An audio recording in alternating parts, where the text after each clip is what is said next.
नमस्कार मित्रांनो, मी तुमचा रोहित. तुमचं स्वागत आहे पॉलिटिकल ॲस्पिरंट या यूट्यूब चॅनलवर. मित्रांनो, तुम्हाला जर कोणी सांगितलं गावामध्ये राहून तुम्ही महिन्याला 50 ते 1 लाखापर्यंत इन्कम कमवू शकता, तेही कोंबड्या पाळू, तर तुम्हाला विश्वास पटणार आहे का? होय मित्रांनो, आज आपण अशाच व्यक्तीला भेटणार आहोत. त्यांनी शून्यापासून निर्माण करून एक यशस्वी पोल्ट्री फार्ममध्ये त्यांनी रूपांतरित केलेलं आहे.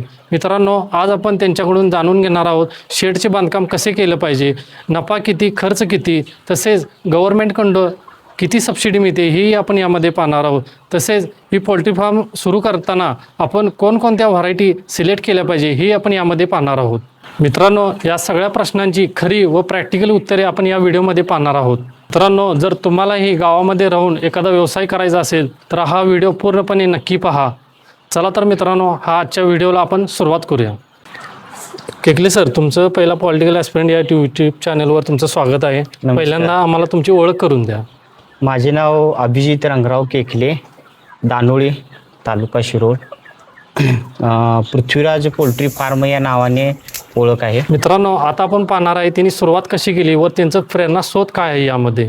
केकले दादा, तुम्ही आम्हाला सांगा की ही पोल्ट्री फार्म सुरू करण्याची कल्पना तुम्हाला कशी सुचली? पहिल्यांदा आम्ही पोल्ट्री शेळी पालनसाठी थोडंसं 10 बाय 10चं शेड मारलं होतं. मग शेळी पालन करत असं बघत बघत पोल्ट्रीची कल्पना आली की गावरान पक्षी पाळावं. मग आम्ही सुरुवातीला एक 100 पिल्ल्यापासून सुरुवात केली. 100 पक्षापासून सुरुवात करत त्यात थोडा 100 पिल्ल्यापाठीमागे एक कमीत कमी एक 7-8 हजार रुपये आम्हाला राहायला लागलं बॅच मागं. मग आम्ही तिथून पुढे आम्ही सुरुवात करत करत स्टेप बाय स्टेप असं करत पहिल्यांदा 1000ची पोल्ट्री मारली. मग 1000ची मारून परत क्रॉस डीपी 1000ची मारल्यावर परत आणि एक 2000ची पोल्ट्री मारायची आणि परत आम्हाला म्हणजे प्रेरणा मिळाली. परत एक 2000ची पोल्ट्री मारली. असं मारत मारत आज 5 पोल्ट्री आहेत. 2-2 हजारच्या 5 शेड आहेत आपले. केकले दादा, सुरुवातीला तुम्ही ही पोल्ट्री फार्म चालू केला त्यावेळेला सुरुवातीला तुम्हाला अडचणी काय काय आल्या होत्या? पहिल्यांदाच आम्ही एक 100 पिल्ल्यापासून सुरुवात केली. मग त्याला आम्ही टोच मारायला काय आम्हाला येत नव्हते. त्याची टोच मारणे, लस घालणे हे काय आम्हाला माहीत नाही. परत आम्ही जिथं औषधं मिरजेमध्ये गेलो का नाही औषध ठिकाणी इकडं असं बाकीचे फार्म बघितले. मग तिथं आम्हाला असं कळालं की त्याला लस घालायची. अशा पद्धतीनं माहिती घेत आम्ही ते सुरुवातीला आहेत म्हणजे अडचणी म्हणजे एक लासोटा 7वी दिवशी, 14व्या दिवशी गंभीरो आणि दुसरं म्हणजे यात जास्तीत जास्त अडचण म्हणजे सर्दीचाच प्रॉब्लेम येतो. सर्दीसाठी आपण औषध वेळेच्या वेळेला औषध फवारणी म्हणा हे ते करणे गरजेचे आहे. मित्रांनो, आता आपण शेड बांधकामाविषयी जाणून घेणार आहोत. केकले दादा, तुम्ही आम्हाला हे सांगा की शेड बंदिस्त असावं की ओपन असावं? बंदिस्तच असावं. ओपनला जास्त अडचणी येतात म्हणजे मुंगूस वगैरे असं जास्त अडचणी येतात. आणि बंदिस्तला आपल्याला जास्त फायदा मिळतोय. बंदिस्त असल्यामुळे जास्त म्हणजे उत्पन्न बी जास्त मिळते. जास्त त्याचं म्हणजे जास्त म्हणजे पक्षी उठतात जास्त म्हणजे वजन जास्त होते असा विषय आहे. त्याच्यामुळे बंदिस्तच असावं.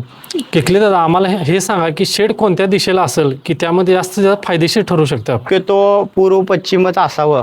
पूर्व पश्चिम असल्यामुळे आपल्याला जास्त फायदेशीर ठरते. वारं का नाही जास्त इकडनं येते. दक्षिण उत्तर ज्याला वारे येते त्याला ते एकदम वारं असते. त्याच्यामुळं पूर्व पश्चिम असलेलं चांगलं. वाऱ्याची झुळूक कमी असत्या आणि दक्षिण उत्तर असल्यामुळं जास्त ऊन लागते. त्याच्यामुळं पूर्व पश्चिम असावं. या पावसाळ्याच्या ह्याच्यात का नाही जास्त वारा येते का नाही ते दक्षिण उत्तर वारं जास्त असते. मग पूर्व पश्चिम शेड असल्यामुळं आपल्या शेडला काही इजा होऊ शकत नाही. केकले दादा, आम्हाला हे सांगा की आता 1000 पक्ष्यांसाठी या शेडची जागा किती लागते? 1000 पक्ष्यांसाठी 1000 ते 1100 स्क्वेअर फूट जागा लागत्या 1000 पक्ष्यांसाठी. त्यामुळे पक्ष्यांची वाढ चांगली होत्या. स्क्वेअर फूटला एक पक्षी बसल्यामुळे पक्षी आणि जास्त हेल्दी राहते. हे शेड बांधकाम करताना कोणकोणत्या काळजी घेतल्या पाहिजेत? काम करताना सुरुवातीला म्हणजे शेडची उंची कमीत कमी 11 ते 12 फूट असली पाहिजे. आणि असा लांबीला तुम्ही किती बी असू दे, पर रुंदीला आतल्या आत 25 ते 26च्या रेंजमध्ये असलं पाहिजे. 26-27च्या आतच पाहिजे. जास्त हे चालत नाही. वारं पास झालं पाहिजे, व्हेंटिलेशन झालं पाहिजे. तेवढ्यासाठी आपल्याला 26 ते 25 ह्या रेंजमध्येच पाहिजे शेड. या पोल्ट्री फार्ममध्ये शेडचा खर्च मॅक्झिमम कितीपर्यंत येऊ शकतो? शेडला आता खर्च बघा, आता हे पोल्ट्री आमची एक 2000 स्क्वेअर फूट आहे. 2000 स्क्वेअर फूटला आम्हाला एक 4 लाख रुपये आला. ह्या 2 वर्षाच्या मागं 4 लाख रुपये खर्च आला. आता कमीत कमी 5-5.5 लाखाच्या आसपास खर्च येते. म्हणजे 2000 स्क्वेअर फूटला एक 5 लाखापर्यंत खर्च येतो. 5 लाखापर्यंत खर्च येते. मित्रांनो, आता कोणकोणत्या व्हरायटी सिलेक्ट केल्या पाहिजेत हे आपण यामध्ये पाहणार आहोत. केकले सर, तुम्ही आम्हाला हे सांगा, कोणत्या जातीच्या कोंबड्या हे घेतल्या पाहिजेत की त्यामुळं जास्तीत जास्त त्याचा बेनिफिट मिळेल शेतकऱ्यांना? शेतकऱ्यांना बघितलं तर आपल्याला क्रॉस डीपी आहे, कावेरी आहे, सह्याद्री आहे, आता ग्रामप्रिया आहे, सोनाली आहे. आता आमच्याकडं बऱ्यापैकी क्रॉस डीपी बी आहे शेडवर. आणि ह्यो ग्रामप्रिया आहे, ह्यो बालाजीचा चिक्स आहे. आपण बालाजीचा चिक्स देतोय. आपण डीलर आहे बालाजीचा चिक्स देतोय. परत सोनालीचा चिक्स देतोय, कावेरी देतोय, खाद्य देतोय. ह्यो क्रॉस डीपी आणि कावेरी. आता ह्यो ग्रामप्रिया आहे. ह्यो ग्रामप्रिया बालाजीवाल्यांचा चिक्स आहे. ह्यो 1 नंबर चिक्स आहे. 60 दिवसात 1600 ॲव्हरेज बसते. 60व्या दिवशी 17व्या दिवशी 1800 ॲव्हरेज काढले आम्ही ह्या शेडमध्ये.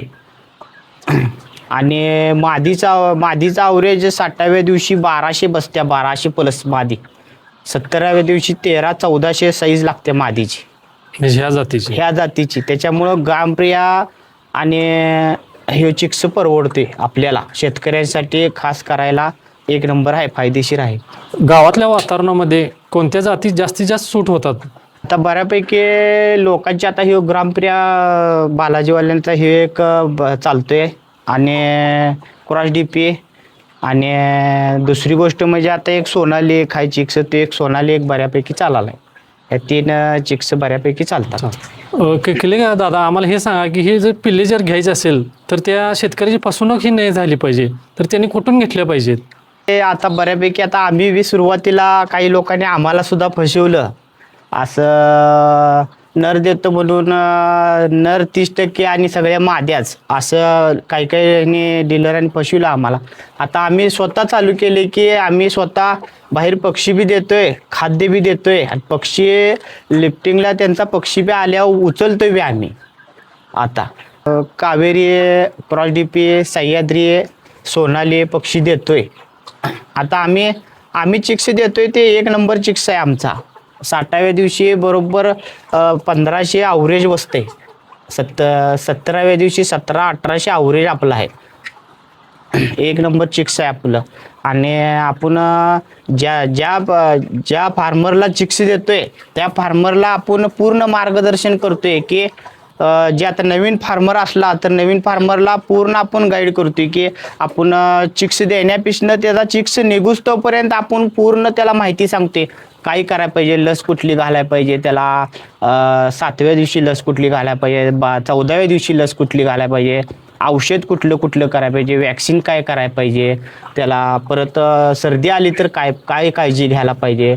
परत त्यासने खाद्याचं आपण पोच खाद्य देतोय, डायरेक्ट पोच खाद्य देतोय. परत त्यांचा माल आला की काही शेतकऱ्यांनी माल आला की काही डीलर फोन उचलत नाहीत त्यांचा.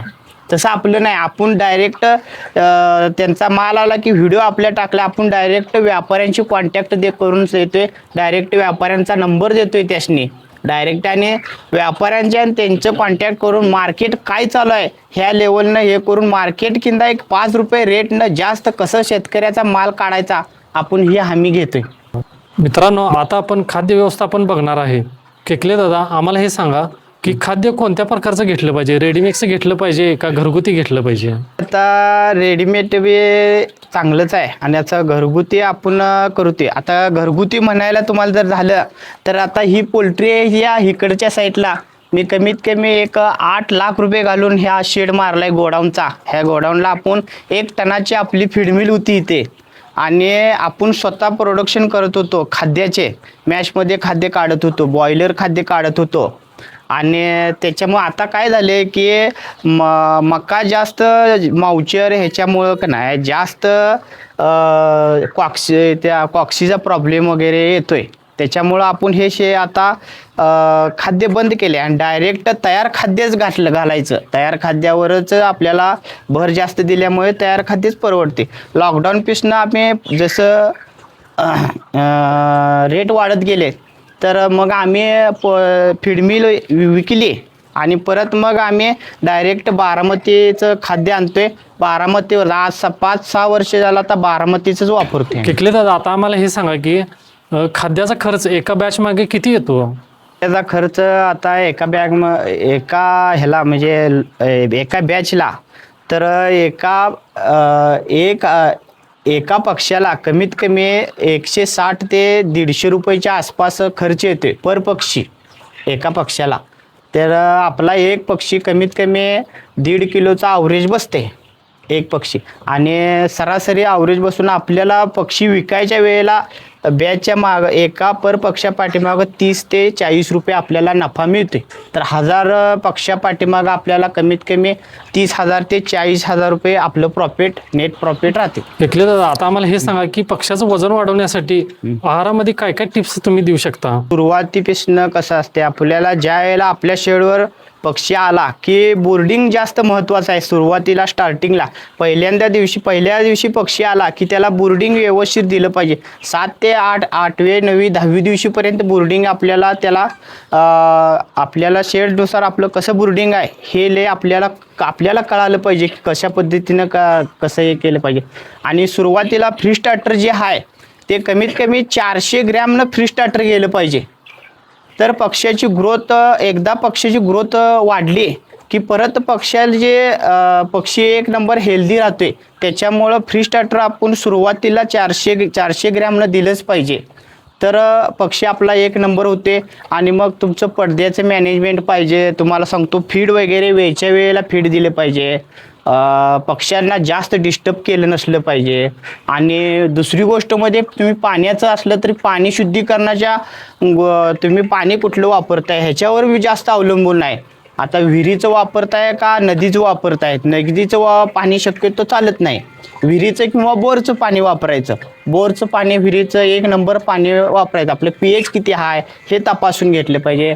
त्याला गोळी टाकली पाहिजे पाणी शुद्धीकरणाची. भांड्यांचं तुम्हाला सांगतो भांड्यात असं घाण वगैरे चालणार नाही. रोजच्या रोज भांडी धुतली पाहिजे. याच्यामुळं आपलं FCR बी चांगला बसतोय आणि पक्षी बी एक नंबर होतं. मित्रांनो, आता आपण आरोग्य व त्याच्यावरचे व्यवस्थापन बघणार आहे. किकले दादा, आम्हाला हे सांगा की ह्या कोंबड्यांना कोणकोणते आजार होतात वारंवार? कोंबड्यांना लासोटा गंभीरो हा कंपल्सरी दिला पाहिजे.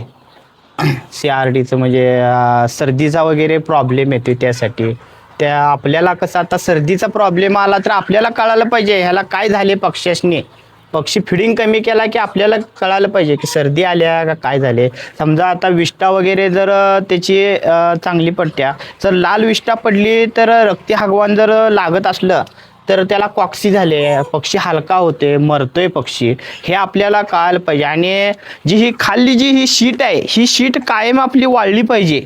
वल्ली शीट असली वल्ली झालं आत पाण्यामुळं म्हणा इकडं कशामुळं बी जर वल्ल झालं ते वल्ल झाल्यामुळं त्याला जास्त ती विष्ठा खाल्ली तेच खाल्ल्यामुळं त्याला कॉक्सीचा जास्त प्रॉब्लेम येऊ शकतो. याच्यासाठी आपण कॉक्सीचं औषधं घेतलं पाहिजे.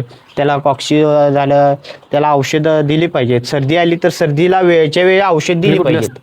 किकले दादा, आता आम्हाला हे सांगा की लसीकरण काय काय असते व ते कधी कधी केलं जाते? पक्षी येतोय त्याला आपण पहिल्या स्टार्टिंगला पेपर गोल करायचा. पहिला पेपरवर पक्षी घ्यायचा आणि पहिला गुळ पाणी पहिल्यांदा आला की पक्षी पहिल्यांदा गुळ पाणी द्यायचं.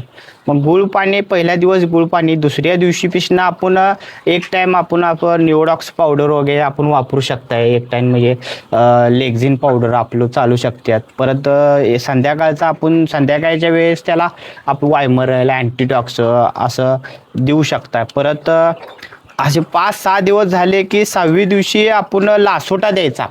लासोटा दिला की परत लासोट्या द्यायच्या वेळेला सुद्धा ज्या दिवशी आपला लासोटा आहे, ज्या दिवशी 14व्या दिवशी ज्या वेळेला गंभीर आहे त्या दिवशी पूर्ण ज्या वेळेला वॅक्सिन करणार आहे त्या दिवशी पूर्ण आपण फ्रेश पाणी ठेवायचं, जेणेकरून आपण ती लस त्या पक्ष्यांना द्यायची आपल्याला. त्याला आपण ह्याची काळजी घेतली पाहिजे. एक 10 दिवसांनी 10वे दिवस झालं, 14 दिवस झालं की परत आम्ही 21व्या दिवशी ते 25व्या दिवशीच्या आत त्याची टोच कट करून घेते. टोच करून घेतल्यामुळं पक्षी चांगला राहतोय आणि शेपूट बऱ्यापैकी एक आपलं चांगला, त्याच्या मार्केटला जास्त मागणी आपली चालते. आता पक्ष्यांचा मृत्यू टाळायचा असेल तर कोणकोणत्या काळजी घेतल्या पाहिजेत? ह्याच्यासाठी म्हणजे मॉर्टिलिटीसाठी आपल्याला जास्तीत जास्त म्हणजे कसं सुरुवातीपासून पक्षी बोर्डिंगला लावल्यापासून आपण काळजी घेतली पाहिजे की हीट मेंटेन आहे काय, परत त्याला वेळच्या वेळेला आपलं औषध वगैरे देतोय हे लक्ष दिलं पाहिजे. समजा आपलं जास्त एक 1000च्या शेडला 1000च पक्षी टाकला पाहिजे, तेव्हा मग जास्त म्हणजे मॉर्टिलिटी वगैरे कमी होते. आता सर्दी आली तर सर्दीचं औषध, सर्दी आल्या तर लगेच वेळच्या वेळेला औषध पाणी केलं पाहिजे. कॉक्सी आली तर कॉक्सीचं औषध आपण लगेच घातलं पाहिजे, ह्याची काळजी घेतली पाहिजे. मित्रांनो, आता आपण बघणार आहे की मार्केटिंग डिमांड कसं आहे. किकले दादा, आता आम्हाला हे सांगा की हे मार्केटमध्ये किती डिमांड आहे याला? मार्केटमध्ये बऱ्यापैकी आता हे गावरानच जास्त चाललंय. बॉयलर किंवा लोकांचा जास्तीत जास्त कल आता गावरानकडे आहे. आता सुरुवातीला आता आमचं ज्या वेळेला आमचा 100 पक्षी होता, 100-200 पक्षी, त्यावेळेला आम्ही असं लोकललाच विकत होतो की कुठे विकायचा पक्षी आम्ही, असा विषय होता. आता आमच्याकडे जवळजवळ 8 ते 9 हजार पक्षी आहे आपल्याकडे स्वतः. आणि बाहेरचे शेड आहेत तिकडे 10 ते 15 हजार पक्षी आहे बाहेर, असं दिली फार्मर असणे. आता कसा विषय आहे, जास्तीत जास्त गावरानला जास्त डिमांड असल्यामुळं जास्तीत जास्त गावरानच खपतोय. आता ह्या जर कोंबड्या तयार झाल्यानंतर विकण्यासाठी मार्केटचा शोध कसा घेतला पाहिजे त्या व्यक्तीनं? मार्केटला म्हणजे आता मार्केट कसं आहे, आता आपण डायरेक्ट आपला माल आला की आपण स्वतः काय एवढा आपण माल विकू शकत नाही. त्याच्यामुळे कसं आपण डायरेक्ट व्यापाऱ्याशी फोन करतो, व्यापारी येतात. व्यापारी आता तिकडं आपल्याला जास्तीत जास्त म्हणजे गोवा कोकण ह्या साईडला आपल्या पट्ट्यात गोवा कोकण राधानगरी ह्या साईडला का नाही आपला गावरान पक्षी जास्त खपतोय. त्याच्यामुळं आपल्याला इकडं लोकल मार्केटची काही हे आहेत व्यापारी आहेत, काही राधानगरी गोव्याची काही आपले व्यापारी आहेत. त्यांना डायरेक्ट कॉन्टॅक्ट करून व्हिडिओ टाकला जातो, व्हिडिओवरनं डायरेक्ट रेट ठरला जातो आणि इथे येऊन आपलं सेल आउट होतोय. म्हणजे तुमचं असं म्हणणं आहे की तुम्ही पिल्ली तयार झाल्यानंतर त्यांना व्हिडिओ करून पाठवतो व्यापारी. आता आपण व्हिडिओ करायचा ह्या पक्ष्यांचा डायरेक्ट व्यापाऱ्याशी टाकायचा व्यापाऱ्याने, आणि आपल्याला कळते की आपल्याला आता इथं काटा आहे, आपण काट्या वेट बघायचे किती आहे काय आहे ते आपण साईज सांगायची त्यासनी, आणि याने व्हिडिओ बघितला की मग फोनवरनं माल ठरविला जातोय. म्हणजे ते इथे येऊन त्याला ज्या दिवशी माल ठरविला की लगेच गाडी संध्याकाळी येऊन भरून जाते. आता ह्या ज्या कोंबड्या तयार झाल्यानंतर हे डायरेक्ट ग्राहकांना विकणं जास्त फायदेशीर का व्यापाऱ्यांना दिलेलं जास्त फायदेशीर? आता हे कसं व्यापाऱ्याने देखील ते होलसेलला जास्त होलसेल रेट प्रमाणेच उचलतात, आणि आपण रिटेलला जर आपण विकलो तर आपल्याला जास्त 30 ते 40% नफा जास्त राहतोय आपल्याला. इथं आपण लोकल मार्केटला जरी तुम्ही स्वतः माल विकला तर तुम्हाला जास्त प्रॉफिट राहते. म्हणजे लोकल मार्केटला गेल्याला चांगलंच आहे. पण त्यासाठी काय अडचणी पण येऊ शकतात काय, म्हणजे लोकल मार्केटला जायचं झालं तर? लोकल मार्केटला कसं तुम्ही ते थोडंसं शेड असलं तर लोकल मार्केटला तुम्ही विकू शकताय की आता एक 200-300चं शेड असलं तर तुम्ही लोकल मार्केट सांगली आहे, कोल्हापूर आहे, अशा मार्केटला घेऊन तुम्ही जाऊन विकू शकताय. 10, 20, 30 असं पक्षी जाऊन विकू शकताय. मित्रांनो, आता आपण आर्थिक व्यवस्थापन कसं करायचं हे आपण यामध्ये पाहणार आहोत. किकले दादा, आता लोक असं म्हणतात की पोल्ट्री फार्ममधनं सोपं इझी पैसा मिळतो, हे नेमकं खरं आहे काय? पोल्ट्री फार्ममधल्या इझी पैसा मिळते असे म्हणजे आता कसा आहे विषय की एवढं बी सोपं नव्हतं की पोल्ट्री फार्ममध्ये आपण म्हणजे कसं पहिल्या दिवशीपासून आल्यापासून ह्या पक्ष्यांचं संगोपन करणे जास्तीत जास्त लस म्हणा हे लय म्हणजे हे असते म्हणजे एवढं कसं Sensitive. जास्त हां आणि जास्त म्हणजे कसं ज्याच्याकडं भांडवल आहे भांडवली धंदा आहे ह्यो जास्त ज्याच्याकडे भांडवल आहे ते स्टेप बाय स्टेप अशा पद्धतीनंच करणे चांगलं आहे. किकले दादा, आता जर एखाद्या व्यक्तीला 1000 पक्ष्यांचं जर प्रोजेक्ट करायचं असेल तर त्याला स्टार्टिंग पासून एंड पर्यंत किती खर्च होऊ शकतो? म्हणजे आपला आता एक 1000चा शेड मारायचा झाला तर कमीत कमी आता 2 ते 2.5 लाख रुपये आता खर्च येतोय 1000च्या शेडला. आणि तुम्हाला सांगतो 1000 पक्ष्यासनी कमीत कमी 1-2 लाख रुपये खर्च येते. तुम्ही एकदाच इन्व्हेस्टमेंट करायची 1-2 लाखाची म्हणजे ते एकदा इन्व्हेस्टमेंट केली की तुम्हाला त्याचं प्रॉफिट काय असेल ते तुम्ही घ्या. हाय 30-2 लाख रुपये परत आणि परत तेच इन्व्हेस्टमेंट करायची. त्याच्यामुळे तुम्हाला 1-2 ते 2.5 म्हणजे 4-4.5 लाखापर्यंत तुम्हाला टोटल खर्च येतो सुरुवातीला. किकले दादा, म्हणजे आता जर सुरुवातीला आपण कर्ज घेणं चांगलं पडेल का स्वतःकडची इन्व्हेस्टमेंट लावलेलं चांगलं पडेल? तिला कसं आता सुरुवातीला आपण थोडक्यातनंच शून्यात आता आम्ही केले ते आम्ही शून्यातनंच केले 100 पक्षापासूनच आमची सुरुवात आहे. मी स्वतःच पैसे पहिला एक 10-20 हजार रुपये लावूनच सुरुवात केली. मग तसं स्टेप बाय स्टेप पुन्हा कर्ज काढून परत असं भांडवल आम्ही वाढवत गेले. त्या पोल्ट्री फार्मसाठी गव्हर्नमेंटकडनं कोणती सबसिडी आहे का व ती कशी मिळवली पाहिजे? पोल्ट्री फार्मसाठी गव्हर्नमेंटकडं आता आम्ही कसं केले आता आम्ही आता इकडे हे 2 शेड आहेत. आम्ही आता एक तिसरा इकडला शेड जो मारलो आम्ही 4-4.5-5 लाखाचा खर्च आलाय त्याला आम्ही त्या शेडला आम्ही अण्णासाहेब पाटील आर्थिक विकास महामंडळामधनं आम्ही तो प्रोजेक्ट केलेला आहे कुरुंदवाडा अर्बन बँकेला. आणि ते आता आम्हाला ते कमीत कमी एक 7 लाखाचं आम्ही हे केलं. तर कसं तुम्हाला आम्हाला आता वर्षिका महिन्याला आम्ही हप्ता ठेवलाय त्याचा आणि त्याचं व्याज आम्हाला रिटर्न परत येते शासनाचं. तो एक प्रोजेक्ट 1 नंबर आहे. आता आम्ही ते वापरलेलंच आहे. मग आता ही अण्णासाहेब पाटील योजना सोडून अजून दुसरी कुठली योजना आहे का यामध्ये?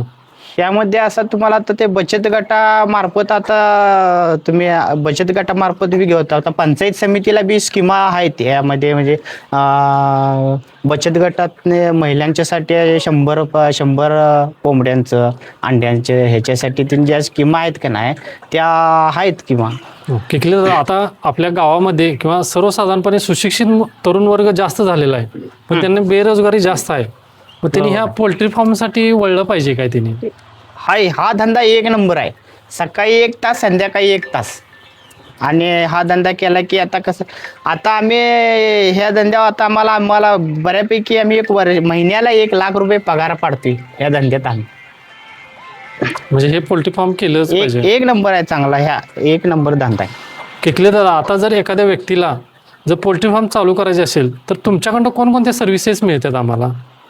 आता कसं आता आमचा फार्म बघून काही लोक येतात की आम्हाला बी असं करायचं आहे आम्ही हे करण्यात. आता आम्ही आता आपले 4-5 शेड नव्हे ते बाहेर माझे जवळजवळ 10-15 शेड आहेत की अशी लोक आलेत की ज्या मुलं आलेत की आपल्याला हे करायचं आहे चालू करायचं आहे 1000चं करायचं आहे 500चं करायचं आहे. आता आम्ही करून दिले आम्ही स्वतः खाद्य देतोय मी पिल्ली देतोय स्वतः आणि स्वतः व्यापारी लावून स्वतः माल बी काढतोय त्यांचा त्या फार्मर. एखाद्या वेळेला सर्व्हिस पण देते? सर्व्हिस देते आम्ही पूर्ण त्याला पक्षी टाकल्यापासून त्याचं पक्षी जाऊच तोपर्यंत आपण पूर्ण गाईड त्याला देतोय आणि पक्षी निघाय लिफ्टिंगची बी आपण त्याला पूर्ण हे म्हणजे मार्गदर्शन करतोय सगळं. आणि एखाद्या वेळेला जर व्हिजिट करायचं झालं तर तुम्ही व्हिजिट बी देतोय आपण व्हिजिट बी देतोय. माल आला की त्याचा माल काढायला मदत बी करतोय. तुम्ही सगळ्या आपल्याकडं कसं आपण आता पिल्ली देतोय मी स्वतः डीलरच आहे चिक्सचा. तुम्ही कुठल्या पक्षी जातींचे डीलर आहे तुम्ही? आता मी आता कावेरी देतोय तुमचा सोनाली देतोय क्रॉस डीपी देतोय आता बालाजीचा ग्रामप्रिया देतोय. आणि खाद्यामध्ये तुम्ही काय काय देताय? खाद्यामध्ये मी बालाजीचं खाद्य देतोय. बालाजी देतोय तुम्हाला कुठल्याही कंपनीचं असू दे खाद्य तुम्हाला आम्ही देऊ शकतोय. हे चांगल्या प्रकारचं मार्गदर्शन बी करताय सगळं. खाद्य बी तुम्हाला कुठल्या कंपनीचे खाद्य पाहिजे ते बी आम्ही देऊ शकतो. आणि जर आरोग्याबाबतीत जर काळजी घ्यायची असेल तर तुम्ही त्यांना काय सल्ला देऊ शकता? आरोग्या बाबतीत आता तुम्हाला काळजी असली तर आपण स्वतः जाऊन तिथं त्यासनी गाईड करतोय, काय झाले काय नाही. तर एखाद्या शेतकऱ्याने फोन केला की दादा असं असे 1-2 पिल्ले आमची हे झाल्यात, मेल्यात आणि तुम्ही या, आम्ही स्वतः तिथं जाऊन त्यासनी गाईड करतोय, काय झाले काय नाही. तिथे स्टेज काय आहे आपण जाऊन तिथं त्यासनी सांगतोय, ह्याला हे औषध गाठलं पाहिजे, हे कव्हर होतंय, हे 3 दिवसाचा डोस द्या, असं पूर्ण त्याचं मॅनेजमेंट लावते नियोजन. आता तुमच्या ह्या पोल्ट्री फार्ममध्ये तुम्हाला एखादा असा कोणता अनुभव की आता हे शेअर करू वाटते आता? अनुभव म्हणजे एखादा चांगला अनुभव काय तुम्ही शेअर करू शकता? हा धंदा सर्वांनी करावा, की हा धंदा 1 नंबर आहे. शेती लगत हा धंदा 1 नंबर आहे. शेतीपूरक व्यवसाय आपल्याला हा चांगला आहे. गरजेचं आहे. हा, आम्ही शेतीपूरक म्हणण्यापेक्षा ह्या धंद्यावरच आम्ही पूर्ण डिपेंड आहे. पूर्ण धंदा आम्ही आता झोकूनच दिले. आता आमचं बऱ्यापैकी आता 1, 2, 3, 4 शेड आहेत, 4-5 2-2 हजारचे. आता आपलं विजन आहे की आपण आता 8,000 शेड करतोय. आपण 8,000 आहे, आपण कमीत कमी माझं वैयक्तिक टार्गेट 30,000च आहे. 30,000. 30,000 पक्ष्यांचं टार्गेट आहे. एकले दादा, तुमचं मनापासून आभार मानतो. तुम्ही वेळ दिला आणि आम्हाला पोल्ट्री फार्मबद्दल सगळी माहिती दिला, त्याबद्दल तुमचं अनेकदा धन्यवाद. मित्रांनो, आज आपण पाहिले की पोल्ट्री फार्ममध्ये जरा मेहनत, कष्ट व प्रामाणिकपणे जर एफर्ट्स घेतले तर पूर्णपणे नफ्यामध्ये हे पोल्ट्री फार्म प्रोजेक्ट सक्सेस होऊ शकतो. शेतीबरोबर हाही जोडधंदा केला तर कोणालाही यामध्ये बेरोजगारी जाणवत नाही व पूर्णपणे नफा मिळू शकतो.